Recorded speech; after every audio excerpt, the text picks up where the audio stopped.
Con Cristo estoy juntamente crucificado, y ya no vivo yo, mas vive Cristo en mí.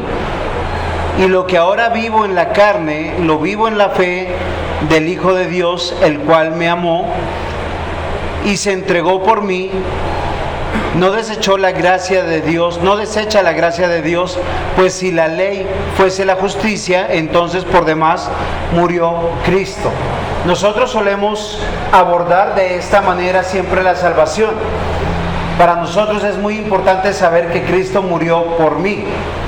Y aunque es una realidad, yo quiero hacer un abordaje completamente diferente sobre la doctrina de la salvación. Por esta razón, lo que yo quiero que cuando nosotros miremos la doctrina de la salvación, seamos conscientes y hacernos una pregunta: ¿salvos de qué?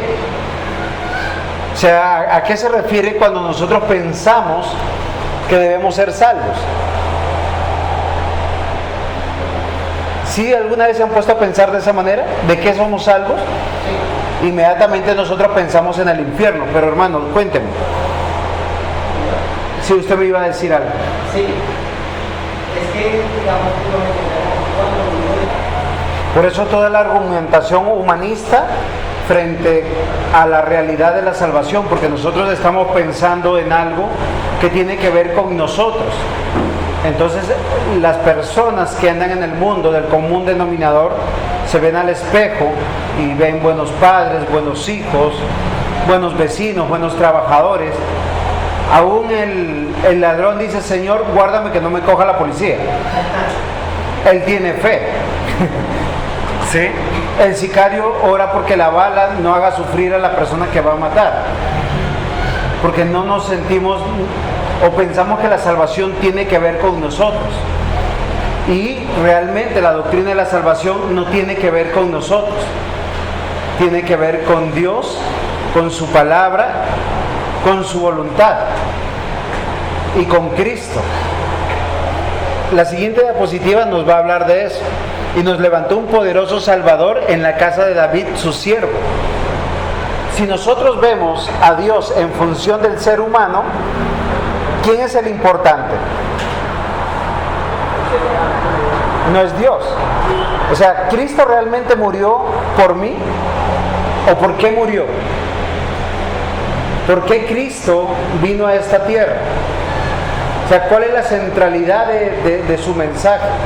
Cuando nosotros hablamos de la doctrina de la salvación, vemos la necesidad del pecado. Y es algo que yo quisiera que nosotros corrigiéramos en nuestra mente.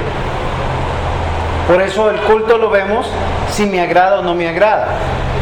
Si las canciones que se están cantando me hacen sentir bien o mal. Si el lugar donde yo voy a ir a dar gracias a Dios es un lugar cómodo para mí, para mi familia y para mis hijos. Así leemos las cosas, pero es una manera tan equivocada, y es lo que yo quisiera que nosotros pensáramos. Porque si el mensaje de la salvación tiene que ver con un poderoso Salvador, entonces yo quiero que nosotros tengamos una lectura diferente sobre la doctrina de la salvación, lo que el pastor Juan Manuel decía, para hablar de la soteriología. Y yo lo voy a hacer a partir de 3 puntos. Primero vamos a hablar del autor de la salvación, para saber y valorar esa salvación, de dónde viene, cómo viene, cuándo fue determinada, cómo fue hecha. Lo segundo es que hay una salvación prometida. ¿Cuándo fue hecha esa promesa de salvación? ¿Fue a raíz del pecado? Simplemente estoy generando preguntas para poder ver si podemos alcanzar a terminar. Sé que el tiempo es muy corto, las diapositivas están diseñadas para 4 horas por lo menos, que no tenemos, entonces voy a tener que correr bastante. Pero sin embargo vamos a ver una salvación cumplida en Cristo, vamos a ver una salvación consumada, y finalmente vamos a ver los beneficiarios de la salvación. Seguramente cuando vaya avanzando vamos a poder encontrar que esta realidad no tiene que ver con que Dios me salvó a mí. La primera lección es el autor de la salvación. ¿Me perdonan si estoy corriendo un poquito? Cualquier cosa, si no, yo le voy a dejar las diapositivas al pastor para que se las hagan llegar, pero si quieren tomar nota está bien. Cuando nosotros pensamos en el autor de la salvación, ¿quién creen que es el autor de la salvación? ¿Cristo o Dios? ¿Dios o Cristo?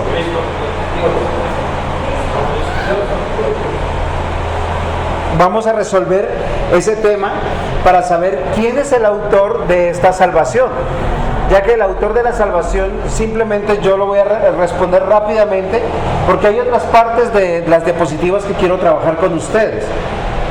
Cuando nosotros nos referimos a Dios, tenemos la comprensión de la Trinidad: Dios Padre, Dios Hijo y Dios Espíritu Santo.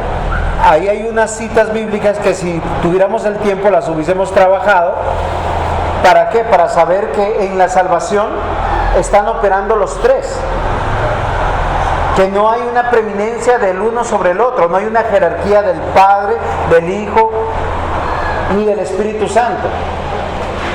Todo lo contrario que muchos enseñan cuando hablamos de la primera persona de la Trinidad, la segunda persona de la Trinidad, la tercera persona de la Trinidad, creo yo que estamos equivocados. Porque realmente no hay un primero de los tres, porque los tres son Dios. Y en cada uno de ellos se manifiesta Dios. Dios Padre, Dios Hijo y Dios Espíritu Santo no es primero, segundo o tercero. Ahora, cuando damos estos números, posiblemente lo hacemos como para dar un orden lógico de cómo se obra la salvación. Sin embargo, al darle un número, estamos diciendo que hay un 1 que es más importante que un 2 y que un 3. Simplemente a Dios le plació salvar. ¿Sí es claro hasta aquí? Pasando de Cristo porque, o Jesús porque como se habla de que Él es el intercesor Sí. de Dios, el intercesor es el abogado que nos defiende, que nos dice ante Dios, que defiende de Dios. Pero yo decía que era... No, tranquilo, no te has equivocado. No te has equivocado y de hecho toda la presentación, muchas gracias, toda la presentación está basada sobre Cristo. Porque en Cristo es a quien vamos a ver. Pero cuando nosotros decimos quién es el autor de la salvación, tenemos que decir que es Dios. Dios Trino. No es solo Jesús, porque si es solo Jesús seríamos solo Jesús. Si decimos que es solo el Padre, seríamos testigos de Jehová. ¿Sí? Y si decimos que es solo el Espíritu Santo, terminaríamos por allá en unas sectas del Espíritu Santo que posiblemente nos equivocamos. La Biblia nos va a manifestar que la salvación es un plan de Dios Trino. Hay unas palabras claves para este estudio que vamos a hacer. Las dos palabras claves que yo quiero que grabemos en nuestra mente tienen que ver con el pacto y con la gracia. Cuando nosotros hablamos de pacto, nosotros pensamos, y yo quiero hacer una pregunta acá al auditorio, y quiero que interactuemos un poquito para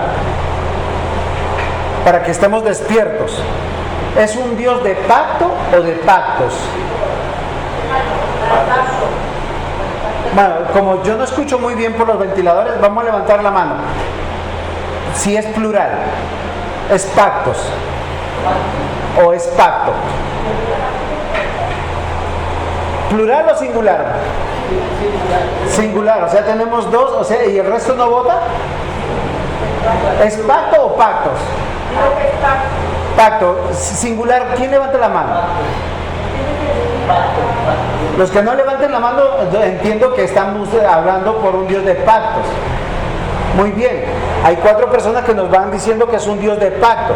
Fíjense que cuando nosotros hablamos del pacto de Dios, estamos hablando de que Dios o ha hecho muchos pactos con el hombre, o hay un solo pacto.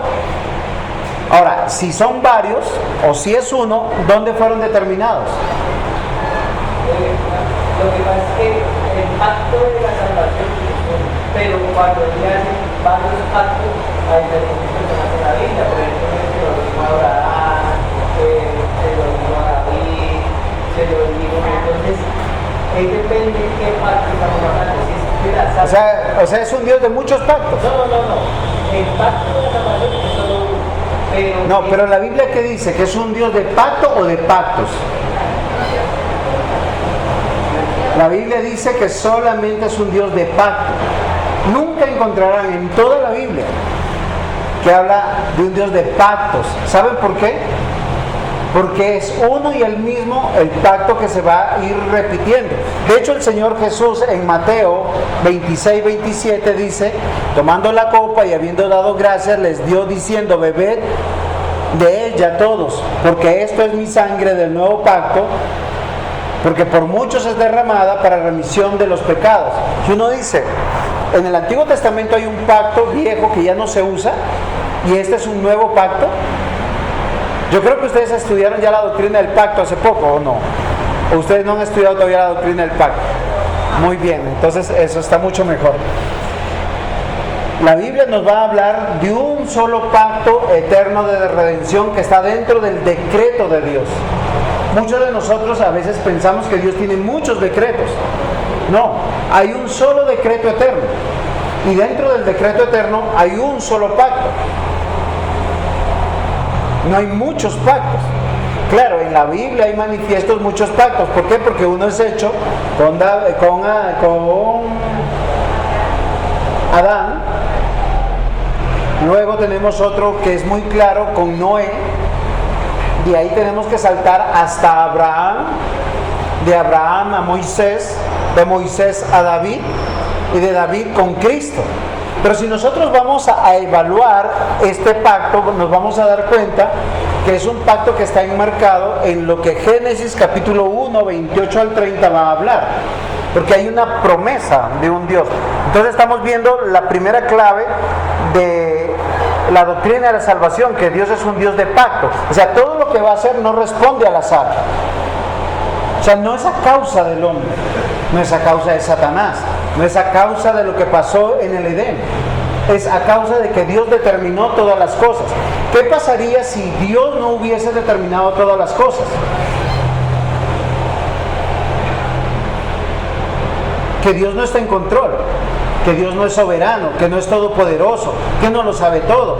O sea, si sucede algo en esta creación, o en la creación que nosotros no vemos, que es la celestial, o la de donde están todos los otros mundos que no vemos, las otras galaxias, estamos diciendo que Dios no es Dios.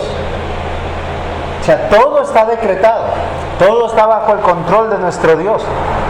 O sea, nosotros tenemos que reconocer que por eso nosotros creemos en Dios, porque Él es soberano, es todopoderoso, porque es un Dios de pacto. O sea, lo que está sucediendo con mi vida está seguro en sus manos. Recuerden una de las palabras del Señor Jesús: yo no he venido sino para... Y muchas veces Él dijo que todas las cosas que Él ha hecho en este mundo es para hacer la voluntad del Padre. Entonces la primera clave o la primera palabra que podemos mirar o ver o observar es que Dios es un Dios de pacto, que todos los elementos que nosotros tenemos sobre la salvación y cualquier tema teológico, una base fundamental es que es un Dios de pacto. O sea, lo que Él prometió, porque ¿qué es un pacto? Un juramento donde hay una persona que está prometiendo hacer algo. Y la contraparte, ¿qué tiene que hacer? Cumplirla, ya que el acuerdo que está entre las partes va a traer beneficios o va a traer maldiciones o consecuencias negativas. Y el pacto que Dios nos ha manifestado es un pacto consigo mismo. Muchos dirían que es un pacto intratrinitario, si ustedes quieren usar la palabra, o un pacto en la Trinidad, entre el Padre, el Hijo y el Espíritu Santo. ¿Por qué? Porque en la eternidad el hombre no existe. Claro, existe en la mente de Dios, en el futuro de Dios, en la presencia de Dios, pero no existe todavía, porque no había sido creado. La segunda palabra que debemos observar es gracia. ¿Cuál es la razón de la gracia? Efesios 2:8 dice: por gracia sois salvos por medio de la fe, esto no de vosotros, pues es un don de Dios. La gracia indica regalo, un don inmerecido. Entonces nosotros, al ver y asociar estas dos palabras, que Dios es un Dios de pacto, o sea que el pacto eterno de redención nos habla de la promesa dentro del decreto de Dios de revelarse a un pueblo elegido. Pero un pueblo elegido, ¿por qué? Por algún mérito. Es una pregunta sincera, porque a veces nosotros pensamos: Dios, ¿por qué no va a salvar al vecino del frente? ¿O por qué Dios no va a salvar a mi tío o a mi abuelita, que es tan piadosa, tan buena gente? Pero nunca, o por qué la va a condenar, porque vemos que no cree. Pero la pregunta no es esa, la pregunta es: ¿por qué me va a salvar a mí? Y la respuesta, ustedes que se conocen, porque ustedes pueden llegar a la casa, ponerse a un espejo y ver lo buenos que son, ¿sí? Si todos pudiéramos tener acá un teleprompter donde salen todos nuestros pecados, todos vendríamos con cachucha. O sea, ¿por qué me salvó a mí? ¿Yo soy tan bueno? Y vamos a llegar a una consecuencia que va a ser que es por gracia. La Confesión de Fe de Westminster, en el capítulo 7, define lo que es pacto. Y me parece extraordinario que nosotros lo aprendamos, porque hay una distancia entre Dios y los hombres tan abismal que nosotros tenemos que ver este pacto de Dios que ha hecho consigo mismo como el regalo más extraordinario que una criatura puede recibir. Más que si hoy les dijeran: mañana van a heredar $50 millones. Con un solo $1 millón que nos heredaran hoy, nos arreglan la vida hasta cuando seamos viejitos. Pero Dios nos regaló algo que va más allá de la vida finita del hombre, que se llama eternidad, para estar con Dios. Dice de la siguiente manera la confesión: la distancia entre Dios y la criatura es tan grande que aun cuando las criaturas racionales le deben obediencia como a su creador, sin embargo ellas no podrán nunca tener plenitud con Él, como su bienaventuranza o galardón, si no es por alguna condescendencia voluntaria de parte de Dios, habiéndole placido a éste expresarla por medio de su pacto. O sea, todo lo que nosotros conocemos en la Escritura está dentro del decreto de Dios y dentro del pacto de Dios que hizo consigo mismo. ¿Quién le puede conocer? ¿Quién se puede acercar? Lo que está diciendo aquí es nadie. Si Dios no tiene una condescendencia, si no tiene gracia, si Él no se quiere revelar. Y es cuando yo recuerdo cuando los discípulos le dijeron: Señor, ¿por qué predicas en parábolas? ¿Ustedes recuerdan? Porque nosotros ¿saben qué es lo que nosotros creemos? Que el predicador acá en el púlpito tiene que convencerlos a ustedes, y él va a ser un gran predicador si todos ustedes dicen amén, aleluya. Así juzgamos al predicador. Si así juzgáramos al Señor Jesús, Él sería el más frustrado de todos los predicadores, porque Él predicó a 5,000, a 4,000, sin contar mujeres y niños, y muchas veces, y solo tenía 12 discípulos, y al final se le apareció como a 500 hermanos. O sea, no eran muchos. Realmente tal vez Pedro en el pórtico de Salomón tuvo mayor conversión de cristianos, porque dice que creyeron como 3,000, pero no el Señor Jesús. Entonces vamos recapitulando un poquito.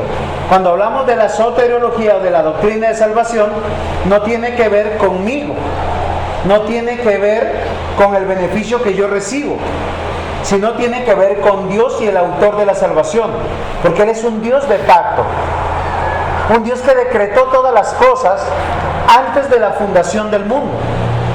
Porque esto nos pone en el escenario a Dios no cuando el hombre peca, sino antes de crear todas las cosas. Cuando nosotros vemos la Biblia, a veces la leemos como leemos el capítulo 7 de la Confesión de Fe de Westminster. Él tiene 2 parágrafos. ¿Cuáles son? o dos artículos, o dos divisiones. ¿Ustedes recuerdan cuáles?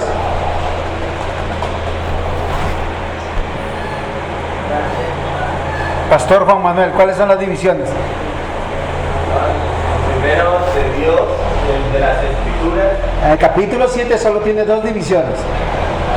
Cuando es el de... y yo no lo tengo acá, por si acaso, estoy hablando del pacto prometido. ¿Saben qué es lo que sucede? Que nosotros, cuando pensamos en el pacto, siempre pensamos en el pacto de gracia y olvidamos el pacto de obras. El capítulo 7 solo tiene dos divisiones, pacto de obras y pacto de gracia, pero pensamos que los dos son diferentes, que uno es una cosa. ¿Y saben qué decimos? Si Adán hubiese obedecido, no estaríamos en esta condición. Si no hubiese escuchado la voz de Eva. Sin embargo, yo les voy a hacer una pregunta. Antes de estar en el Edén, ¿me están escuchando atrás bien? Sí. Listo. Ellos me están escuchando bien. Entonces, solamente, si nosotros pensamos de esa manera, estamos diciendo que Dios en algún momento se equivocó en el Edén. Lo que dice la Escritura es que en el Edén Dios hizo al hombre. Vamos a ir a como está acá, Génesis capítulo 1, versículos 26 al 28, porque yo quiero hablar de un pacto prometido. Un pacto que es prometido no sobre la causalidad del pecado, porque a veces nosotros pensamos que era necesario que Adán y Eva pecaran para que se manifieste el pacto de Dios. Y el pacto de Dios va a comenzar antes, o el plan eterno de redención. Dice de la siguiente manera: entonces dijo Dios, está Dios Padre, Dios Hijo, Dios Espíritu Santo. Acá la palabra Dios nos habla de pluralidad. 3 personas, un solo Dios verdadero. Hagamos al hombre a nuestra imagen, conforme a nuestra semejanza, y señoree en los peces del mar, en las aves de los cielos, en las bestias, en toda la tierra, en todo animal que se arrastra sobre la tierra. Versículo 27, creó Dios al hombre a su imagen, a imagen de Dios lo creó. ¿Cómo lo creó? Varón y hembra lo creó. Solo quiero que meditemos en algo para que veamos lo que hizo el hombre en el Edén, que es una gran tontería. Fue engañado por Satanás, porque Satanás lo timó a él. ¿Saben cómo lo timó? ¿Ustedes se acuerdan cuál fue el engaño de Satanás? Comen del árbol que Dios le dijo no comer y seréis como Dios. La pregunta es, ¿ellos eran como Dios? Sí eran como Dios, no eran Dios. Exacto, ya eran como Dios. Es como yo agarrar y robarle su celular y luego le digo, se lo vendo. Y usted dice, uy, tan bonito, se parece al mío. Satanás timó a Adán y a Eva, porque ellos ya eran como Dios. Y les ofreció lo mismo. Y ellos eran a imagen, conforme a la semejanza. Eso es lo que nos dice el texto. Nunca el hombre llegará a ser Dios, pero somos hijos de Dios por la fe en Cristo. ¿Qué pasó entonces? Solo quiero que pongan atención a esas cosas, porque hay un plan, un diseño de Dios, y dice, creó Dios al hombre a su imagen, a imagen de Dios lo creó, varón y hembra los creó, y los bendijo Dios y les dijo, fructificad y multiplicaos, llenad la tierra y sojuzgadla, señoreada en los peces del mar, en las aves de los cielos, en todas las bestias que se mueven sobre la tierra. Y hay dos premisas en esto. Dios tiene un pacto y ese pacto tiene unos beneficiarios que se va a llamar pueblo. Pero ese pueblo no es un pueblo que subsista en sí mismo. Claro, no podemos hacer una regla hermenéutica para sacar ese mensaje de este versículo. Tenemos que estudiar toda la Biblia, porque la razón del pueblo de Dios es revelar a Cristo. Cristo es la cabeza, Cristo es el rey, Cristo es el sumo sacerdote, Cristo es el verdadero profeta. El pueblo de Dios, ¿con quién tiene que ver? Con Cristo. Cuando nosotros pensamos que en el cielo recibiremos un nuevo nombre, estamos pensando a ver cómo Dios me va a llamar, en hebreo, en arameo, chichombiano o en peruano. No, ya tenemos un nuevo nombre, somos cristianos. Esa es nuestra valía. Cuando pensamos en Apocalipsis que se nos dará en una piedrecita blanca y ahí estará nuestro nuevo nombre, ¿saben? Siempre lo leemos a través de nosotros y del beneficio directo para nosotros. Pero yo les quiero decir algo que es importante. La salvación, aunque es individual, solo glorifica a Dios cuando usted es añadido al cuerpo de Cristo. Si usted como cristiano no pertenece al cuerpo de Cristo oficialmente, no tiene una membresía, su vida está negando su propia salvación, porque no me sujeto a nadie. Y eso es la gran tentación que tuvo Satanás para el hombre. Seréis como dioses y conoceréis el bien y el mal. Ellos ya conocían el bien, no necesitaban conocer el mal. Es como decirle a ustedes no necesitan probar el popó de la vaca para saber que eso es feo. Pero él los engañó. ¿Qué es lo que hicieron cuando ellos desobedecieron? Proclamaron su independencia. ¿De quién? De Dios. Porque Dios no quiere que seamos independientes. Siempre Él nos va a recordar que nosotros seremos dependientes. Y acá hay un pacto de Dios manifiesto, que Él quiere un pueblo para sí, de generación en generación. Dice, fructificar y multiplicarse y llenar toda la tierra. Descendencia, un pueblo y un lugar que gobernar. ¿Sí se dan cuenta? Pero que nosotros, para ver este pacto prometido, tenemos que verlo realmente avanzando en la progresión de las Escrituras. Recuerden que todo comienza en Génesis capítulo 1, versículo 1. ¿Qué es lo que dice? En el principio creó Dios los cielos y la tierra. ¿Y cómo estaba la tierra? Vacía, y no había nada, y estaba desordenada. Sí, claro. Pero Dios quería un pueblo para sí. Vamos comprendiendo que es un Dios de pacto. ¿Algo lo va a truncar? ¿La desobediencia de Adán y de Eva lo iba a truncar? No. ¿Era parte del plan?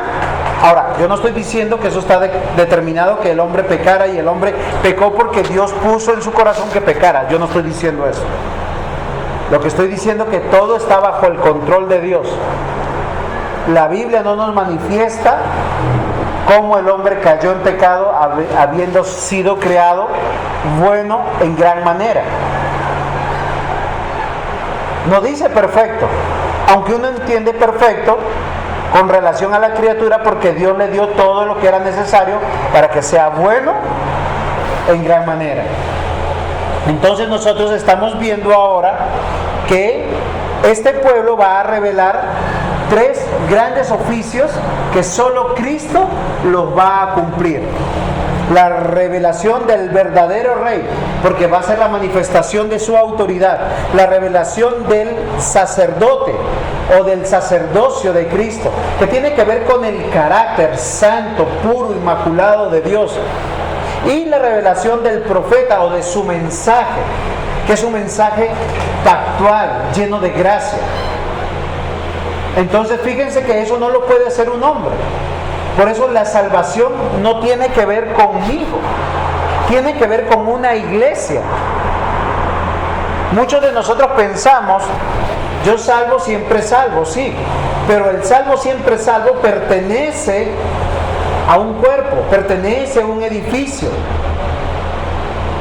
Yo no puedo decir que soy salvo si estoy ajeno de la iglesia de Dios. No estoy diciendo que la iglesia salva.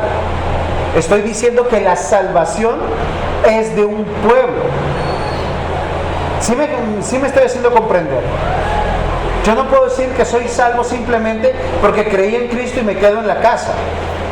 Ahí puedo leer, puedo orar y estoy bien. No, la salvación tiene que ver con Jesucristo. Jesucristo o el pueblo de Dios, que es lo que revela a un profeta, a un sacerdote y a un rey. Y si pudiéramos tener un tablero, posiblemente, ¿qué pensamos? ¿Cuál fue el primer oficio que fue revelado? El profético. ¿Saben por qué? Porque Adán es el primer mensajero de Dios que va a contar la historia. ¿A quién? A sus hijos, y los hijos a los hijos de sus hijos, de generación en generación. Por eso es tan importante en Génesis las genealogías. Cuando usted llega al capítulo 5, usted solo sabe qué tiene que decir. ¡Wow! No entiendo ningún nombre, pero es wow. ¿Saben por qué? Porque Dios pone a toda una corte de oficiales, de hombres en autoridad, que están contando una misma historia. Así llegó el mensaje a Moisés. Por eso Moisés va a contar lo que realmente es fidedigno. El oficio profético no viene de ningún linaje y de ninguna familia, pero viene de cada hombre salvo. Y cuando yo digo que Adán es salvo es porque la Biblia lo dice. Cuando vamos a la genealogía de José, en Lucas, creo que es el capítulo 2 o 3, no recuerdo, al final dice, Adán, hijo de Dios.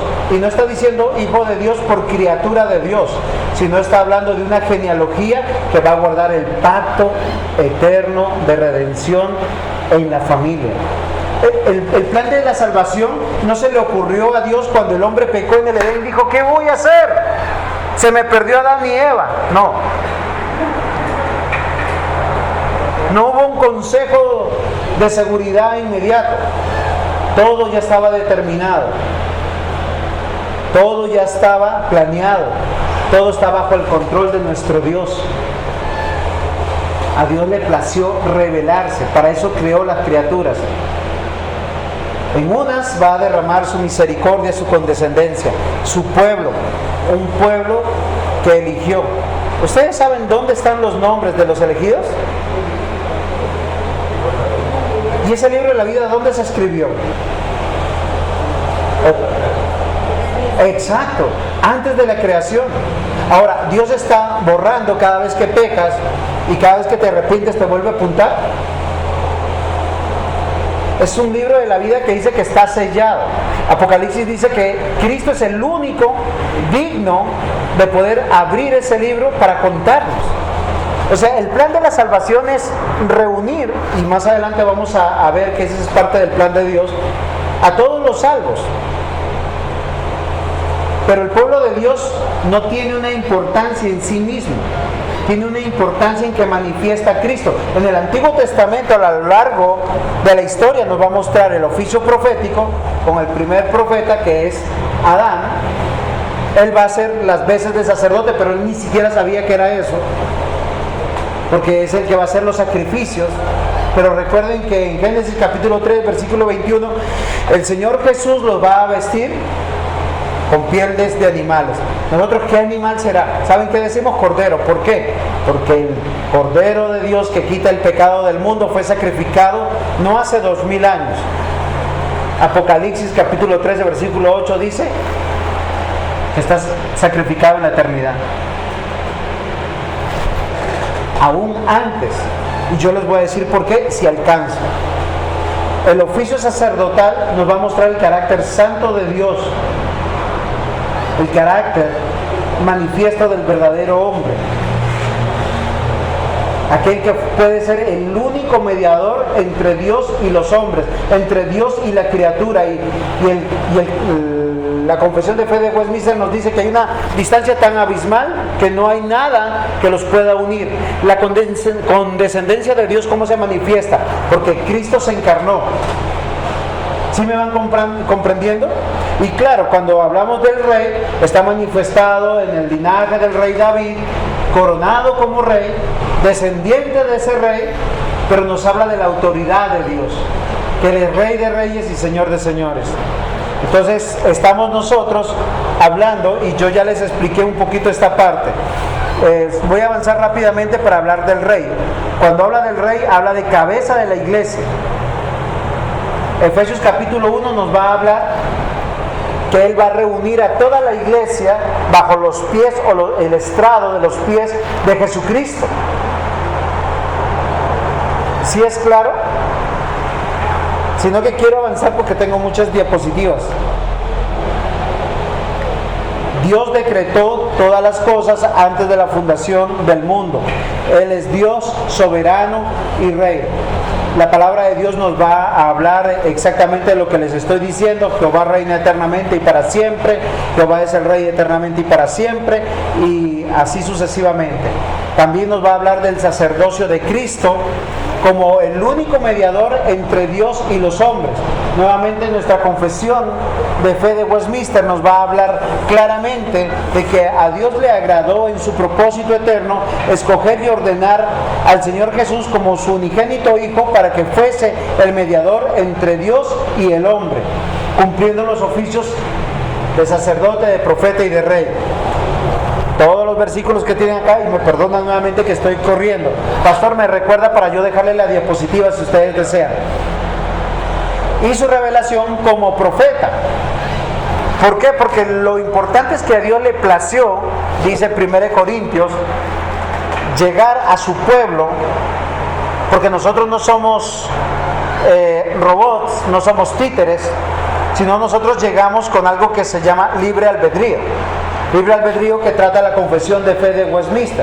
Cuando nosotros pensamos en el libre albedrío, pensamos de la siguiente manera: puedo hacer lo que yo quiero. No, no puede hacer lo que usted quiere. Mi hermana, ¿cuál es su nombre? Ángela. Uy, y me sirve para el ejemplo. ¿Le puedo pedir un favor? Vuele. ¿Por qué no puede? Porque no es un ángel, aunque es ángel. Porque no tiene... O sea, libre albedrío no tiene que ver con hacer lo que yo puedo. Recuerden que como criaturas Dios nos dio un diseño.